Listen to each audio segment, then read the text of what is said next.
నిజానికి రుణమాఫీ కాకపోవడానికి 31 కారణాలు ఉన్నాయని స్వయంగా రాష్ట్ర వ్యవసాయ శాఖనే ప్రభుత్వానికి నివేదించింది. రుణమాఫీ జరగని రైతుల వివరాల సేకరణకు ఇంటింటి సర్వే చేస్తామని సర్కారు ప్రకటించింది.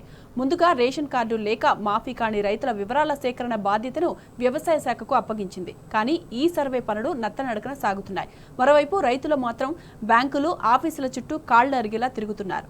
ఆదిలాబాద్ జిల్లాలోని అంకోలి గ్రామం నుంచి మా ప్రతినిధి రాజు మరిన్ని వివరాలు అందిస్తారు.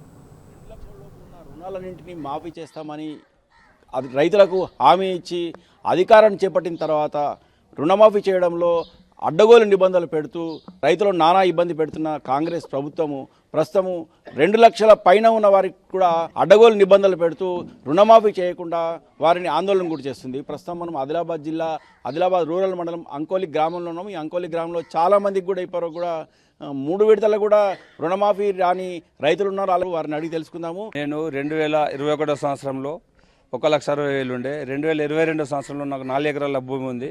2 లక్షలు తీసుకోవడం జరిగింది. 2023లో రెన్యువల్ చేశాను.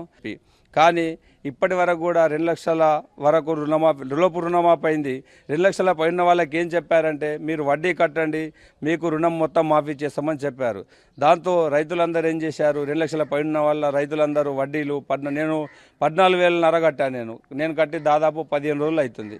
కానీ ఇప్పటి వరకు రుణమాఫీ కాలేదు.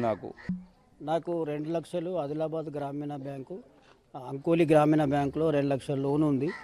అయితే 2 లక్షల కంటే పైన వడ్డీతోనైంది. ప్రభుత్వం ప్రకటించిన తర్వాత నేను ఆ పైన అమౌంట్ ఎంత అని అడిగితే కట్టడానికి సిద్ధంగా ఉన్నా. కానీ వాళ్ళు ఏమంటున్నారంటే, పైన అమౌంట్ కట్టిన వాళ్ళే ఉన్నారు, వాళ్ళే డబ్బులు ఇంకా రావట్లేదు, రుణమాఫీ కాలేదు 2 లక్షలు. బ్యాంకర్స్కి అడిగితే వాళ్ళేమో కరెక్ట్ సరైన సమాధానం చెప్తలేరు.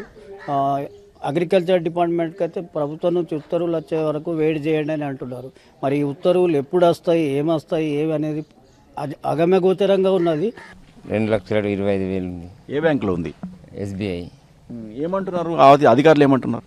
రుణమాఫీ ఇంకా రాలేదు, కాదు అంటున్నారు, కట్టాలంటున్నారు. మొత్తం కడితే మీకు వర్తిస్తుంది, లేకుంటే వర్తించదు అంటున్నారు. అయితే ఇంతకుముందు మాత్రం రేవంత్ రెడ్డి గారు ఏమన్నా ప్రతి ఒక్క రైతుకు రుణమాఫీ అని 2 లక్షల రూపాయలు మాఫీ అయితే మీదటి కట్టుకోండి అని చెప్పిండు. ఇప్పుడు అది ఏదీ లేదు.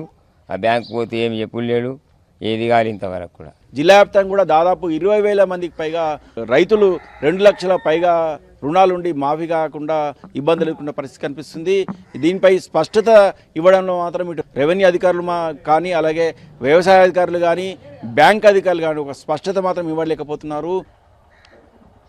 వీడియో జర్నలిస్ట్ పవన్తో రాజు, టీ న్యూస్, ఆదిలాబాద్.